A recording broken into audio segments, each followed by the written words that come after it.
Hello दोस्तों, कैसे हैं आप सभी। आज मैं बात करने वाला हूं बहुत ही अच्छा टॉपिक और मैं आज आपके साथ आया हूं और आपका स्वागत है मेरे यूट्यूब चैनल कुंजिल बैट बैट में। और आप मुझे अच्छा प्यार और दुलार दे रहे हैं, उसके लिए बहुत बहुत आपका मैं आभारी हूं। और आप प्लीज़ मेरी वीडियो को कंटिन्यू करके देखा करें, बिल्कुल भी स्किप करके ना देखें, बिल्कुल भी वीडियो को काट काट के आप बिल्कुल भी वीडियो को ना देखें, जिससे कि मैं जो भी बातें आपको बताता हूँ और जिसके लिए मैं वीडियो बना के आपके साथ शेयर करता हूँ, क्योंकि मैं आपको अच्छे से अच्छी जानकारी प्रोवाइड कर सकूं और आप अच्छे से चीज़ों को समझ सकें। अगर आप वीडियो को काट के देखते हैं तो उसमें आप अच्छे से चीज़ों को समझ नहीं पाते और आप मिस कर देते हैं, तो फिर आपको वो फ़ायदा नहीं हो पाता है जो आप सोचते हो। तो आज थोड़ा सा वीडियो लंबा हो सकता है, तो आप वीडियो बिल्कुल भी काट के बिल्कुल भी स्किप करके ना देखें, आप कंटिन्यू मेरा वीडियो देखा करें। तो मैं आता हूँ आपको एआई करने के बाद आपको क्या क्या सावधानियां या क्या क्या चीज़ें आपको याद में रखने वाली चीज़ें हैं, जिससे कि आपका जानवर जो है रिपीट ना हो, रिपीट ब्रीडिंग के चांस बहुत हद तक कम हो जाएंगे। इस तरीके से अगर आप ज्ञापन करने के बाद जानवर को इस तरीके से रखते हैं, तो फर्स्ट जो बात है, आप हमेशा अगर आपके यहाँ पे कोई भी एआई वर्कर या पशु चिकित्सक जो भी आपके यहाँ पे एआई करने के लिए आते हैं, तो हमारे पशुपालक भाई बहुत ज़्यादा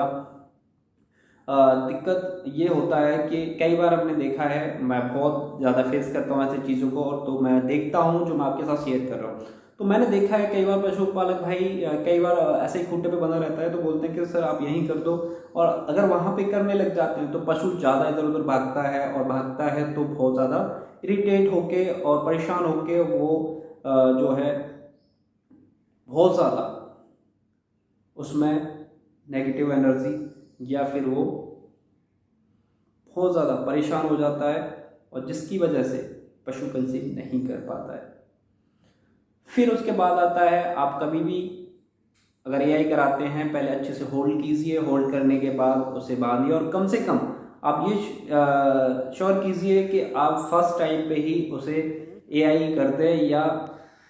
कम परेशान करने के बाद आप उसमें अगर बीज करते हैं, एआई कराते हैं या सांड से कराते हैं, कई बार आप सांड के पास ले जाते हैं तो उसे लाठी डंडों से पीटते हुए ले जाते हैं, जिससे कि वो परेशान होके बहुत ज़्यादा परेशान हो जाता है, और वो नेगेटिव एनर्जी में चले जाने की वजह से या वो परेशान होने की वजह से वो कंसीव नहीं कर पाता, कंसेप्शन रेट कम हो जाते हैं। दूसरा हमें ये ख्याल रखने वाली चीज़ें हैं कि दूसरी बात जो आती है वो है ठंडी चीज़ें दें, अपने पशु को ठंडी चीज़ें खिलाएं। एआई कराने के बाद या झोटे से कराने के बाद आप पशु को ठंडी चीज़ें खिलाएं, जैसे कि आप मेहंदी के पत्ते आप दे सकते हैं। अगर आप एआई करने के बाद आप सुबह शाम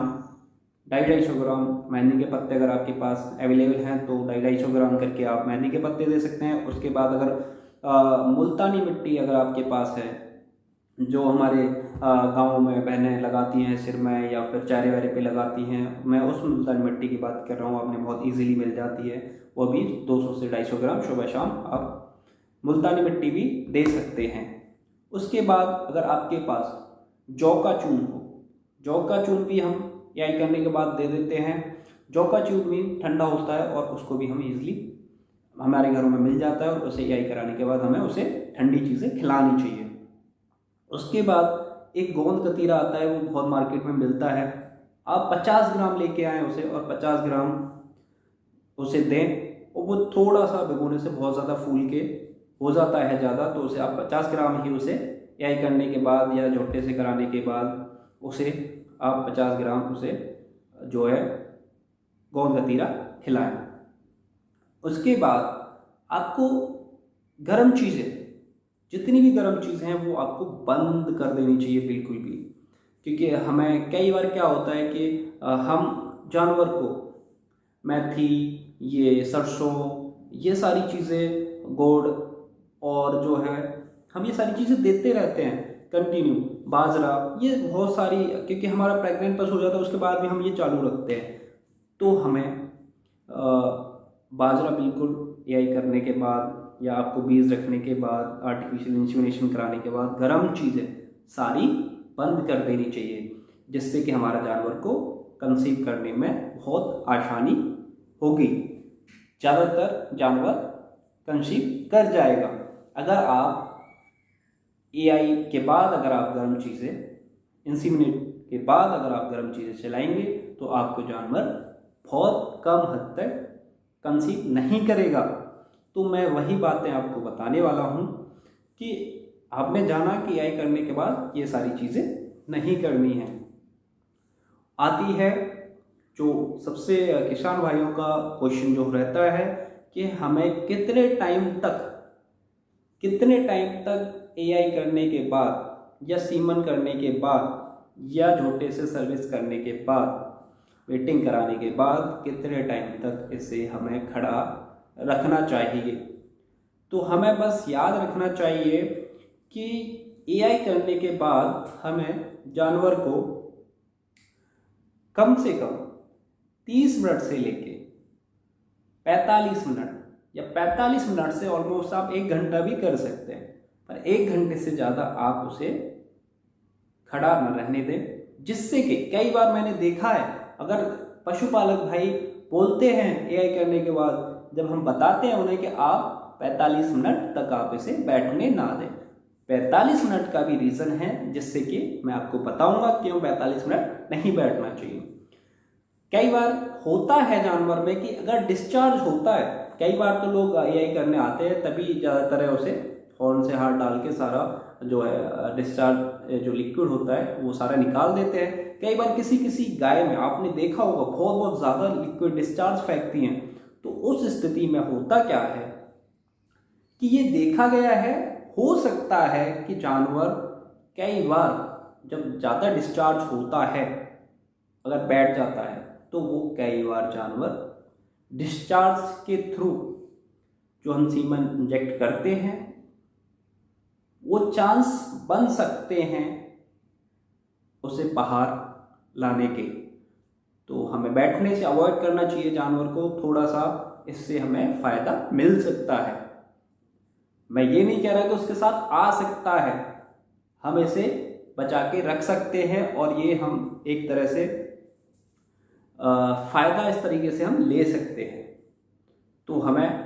बात आई हमें क्या खिलाना चाहिए, हमें किस तरीके से होल्ड करना चाहिए और बैठने की क्या क्या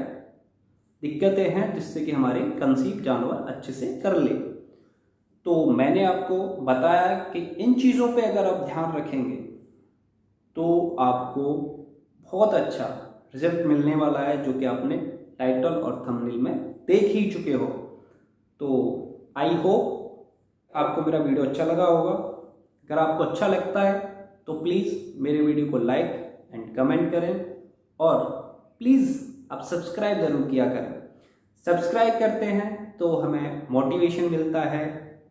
जिससे कि हम आपके लिए अच्छी से अच्छी वीडियो और अच्छी से अच्छी जानकारी लेके आ सकें। और मेरी वीडियो को आप सब्सक्राइब करें और सब्सक्राइब करने के बाद जो घंटी का आइकन है वो आप दबाएं, जिससे कि भविष्य में आने वाली कोई भी वीडियो है वो सबसे पहले आप तक मेरी पहुंचे और सबसे पहले आप उसका लाभ उठा सकें, देख सकें।